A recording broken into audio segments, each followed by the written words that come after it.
Assalamualaikum everyone, welcome to my YouTube channel literature with Maryam. जो आज हमारा टॉपिक है वो है सोनेट 18 जो कि विलियम शेक्सपियर ने लिखी है। और उसका टॉपिक है shall I compare thee to a summer's day.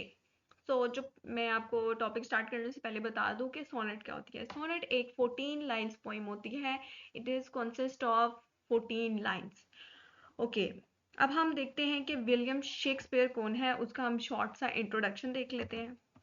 जो शेक्सपियर है वो एक बहुत इन्फ्लुएंशियल नाम है लिटरेचर से रिलेटेड, ठीक है। और अगर आप किसी को बताएंगे ना कि मैं लिटरेचर पढ़ रहा हूँ या पढ़ रही हूँ, तो वो अगर उसको एबीसी भी नहीं पता होगी ना लिटरेचर की, तो एटलीस्ट उसको शेक्सपियर का नाम पता होगा कि उसने लिटरेचर में काम किया है। और ही और she was like, oh you are reading Shakespeare.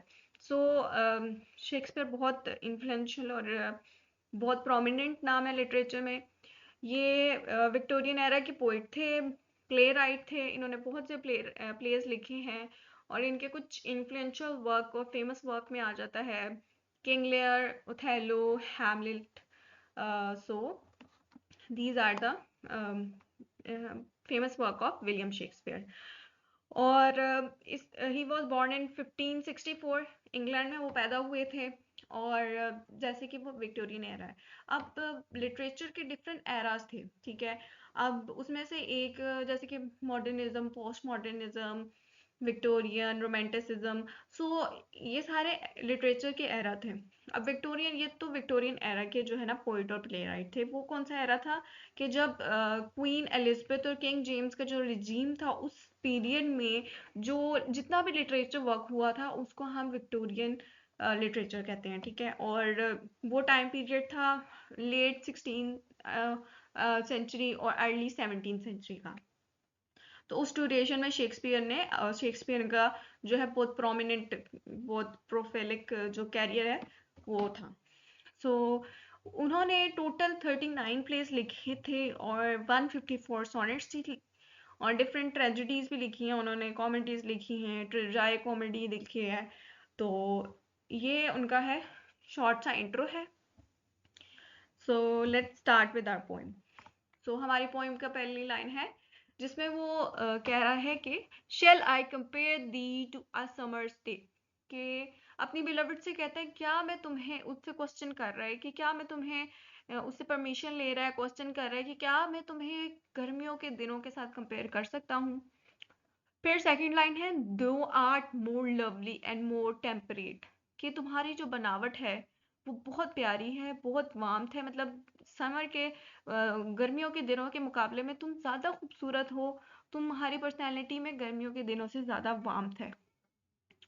Third line, rough winds do shake the darling birds of May. अब उसमें वो कह रहा है कि जो मई में हवाएं चलती हैं ना, वो जो फ्लावर से पहले ना एक उसकी कोम्पल सी बनती है, वो हवाएं उन कोम्पलों को गिरा देती हैं। और इस लाइन में वो ऑटम की इंडिकेशन दे रहा है कि समर खत्म होने वाला है और ऑटम आने वाला है और विंटर भी आने वाला है। तो and summer's lease hath all too short a date. अब वो इसमें कहता है कि समर बहुत शॉर्ट टाइम पीरियड का होता है, उसका ड्यूरेशन कम होता है। ऑल दो पाकिस्तान में तो जो है वो समर जो है वो बहुत ज़्यादा टाइम के लिए होता है, 6 to 7 months का होता है, almost half of the year. गर्मियाँ बहुत ज़्यादा होती हैं। लेकिन जो इंग्लैंड है वहाँ ठंड ज़्यादा होती है, तो वो उस हिसाब से उन्होंने लिखा हुआ है कि समर जो है उसका टाइम पीरियड बहुत शॉर्ट होता है और शॉर्ट टाइम पीरियड है, ठीक है। यहाँ वो एक मोरालिटी को भी शो करा रहे हैं, ठीक है, लाइफ की, कि वो ख़त्म होने वाली है। समर की भी जो ब्यूटी है वो भी विंटर आने पे या ऑटम आने पे ख़त्म हो जाएगी। So next line, sometime too hot the eye of heaven shines. वो कहता है कभी कभी जो है आई ऑफ हेवन जो है वो बहुत चमकती है, बहुत हॉट होती है और बहुत गर्म चमकती है। अब इधर जो आई ऑफ हेवन है वो सन के लिए मेटाफर यूज हुआ है, आई ऑफ हेवन, ठीक है। अब उसमें वो कह रहे हैं कि जो ये सूरज है जो इतनी शान से चमक रहा है, ठीक है। और इसका जो गोल्डन कम्प्लेक्शन है, ये सन के लिए मेटाफर्स यूज हो रहे हैं, ठीक है ना। कम्प्लेक्शन भी यहाँ पर पर्सोनिफिकेशन हो रही है, ठीक है ना। तो जो सन के कॉम्प्लेक्शन की वो बात कर रहे हैं कि वो भी जो गोल्डन सा उसका ग्लैमर है वो भी एक दिन डिम हो जाएगा, वो भी एक दिन खत्म होने वाला है, ठीक है ना, वो भी एक दिन मध्यम पड़ जाएगा। ये सेकंड उसने लाइन में बोला है। फिर and every fear from fair sometime declines, अच्छे से अच्छी खूबसूरत से खूबसूरत चीज भी एक दिन खत्म होने वाली है, प्यारी सी प्यारी खूबसूरती ब्यूटी भी फेड अवे हो जाएगी, ठीक है। बाय चांस और नेचर चेंजिंग कोर्स अनट्रिम्ड, हम नेचर की इस चीज को नहीं बदल सकते, नहीं खत्म कर सकते कि वो जो है एक तो उसमें कांस्टेंट चेंजिंग है, ठीक है ना, चीजें जो है वो डिफरेंट इंटरवल से गुजर के चेंज हो जाती हैं। अगर कोई आज यंग है, ठीक है, 25 का है, तो वो कुछ 10 साल बाद 35 का होगा, उसकी एज बढ़ जाएगी, ठीक है, उसकी बॉडी में डिफरेंट चेंजेस आएंगी, वो बुढ़ापे की तरफ या अडल्टहुड की तरफ पढ़ना शुरू हो जाएगा।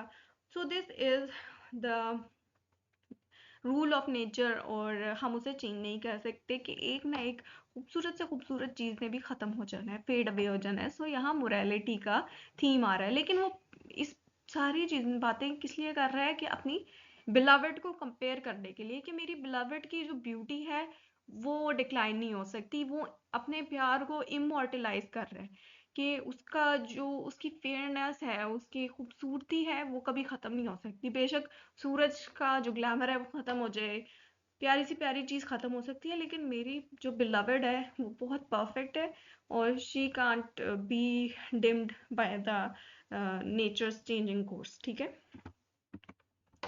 Okay, next line. But the internal summer shall not fade, nor lose possession of that fair thou owest. अब जो इसमें वो बात कर रहा है कि जो समर है, इटर्नल समर होता है जो खत्म होने वाला, तुम्हारी जो यंगनेस का जो समर है, जो तुम्हारी वार्मथ है, वो कभी फेड अवे नहीं होगी।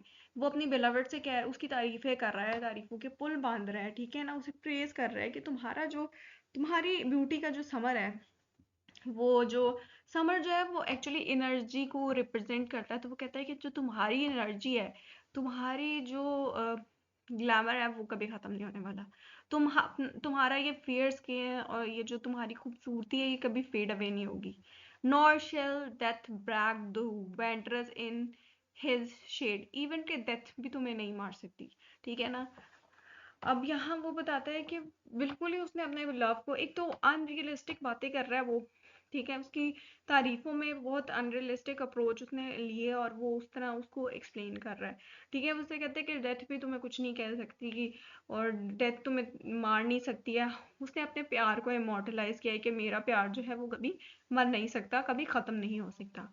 when in eternal lines to time thou growest, कि तुम रिंकल्ड नहीं हो सकती, ठीक है ना, जो टाइम है वो तुम्हारे ये चेहरे पे क्योंकि टाइम जब गुजरता है तो वो अपने निशानात छोड़ के जाता है। जैसे इंसान है, उसके चेहरे पे भी निशान रह जाते हैं, कि उसके चेहरे पर भी रिंकल्स आने शुरू हो जाते हैं, तो उससे पता चलता है वो कितना बूढ़ा है। तो वो सेम वही यही बात कर रहे हैं कि तुम रिंकल्ड नहीं हो सकती, तुम्हारी एक ही एज रहेगी, और वो ग्रो नहीं हो सकती विद द टाइम, तुम बूढ़ी नहीं हो सकती। तो ये अनरियलिस्टिक अप्रोच है उसकी, और वो यहाँ यही बातें कर रहे हैं।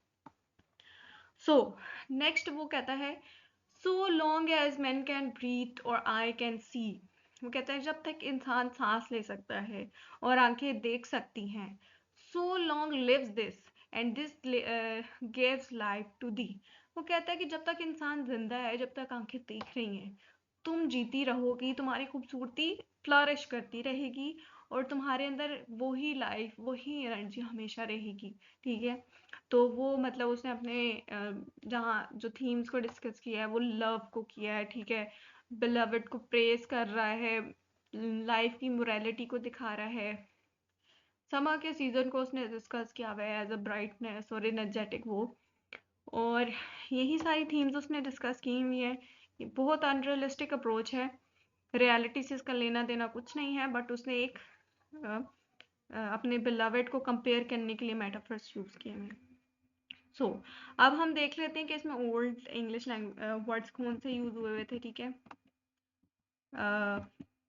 सो यहाँ देख लें कि फर्स्ट लाइन में यहाँ उन्होंने जो शेक्सपियर ने यूज किए हैं old language word, old English word, वो दी है, सेकंड लाइन में दो है, फिर इसमें हैथ है, और डिम्ड, ओके, डिम्ड है, और अनट्रिम्ड है, ठीक है। ये दो ओएस्ट, these are old language words. ग्रोएस्ट, दो, हम तो ग्रो यूज करते हैं ना, तो बट यहाँ उसका स्ट्रक्चर ग्रोएस्ट दिखाया हुआ है। लास्ट में दी है। So these are the old English words जो आपके लिए न्यू है, और इसमें जो है बहुत खूबसूरत इमेजरी यूज की हुई है उन्होंने। So this is the explanation of the poem. I hope so आपको समझ आ गई होगी सारे पॉइंट्स की। और अगर आपको वीडियो पसंद आई हो तो do support my channel, like subscribe share करें। और जो जिस भी आपको लिंग्विस्टिक और इंग्लिश लिटरेचर के टॉपिक पे एक्सप्लेनेशन और लेक्चर चाहिए, यू कैन कमेंट डाउन, और मैं उस पर आपको ज़रूर जो है वीडियो बनाऊंगी।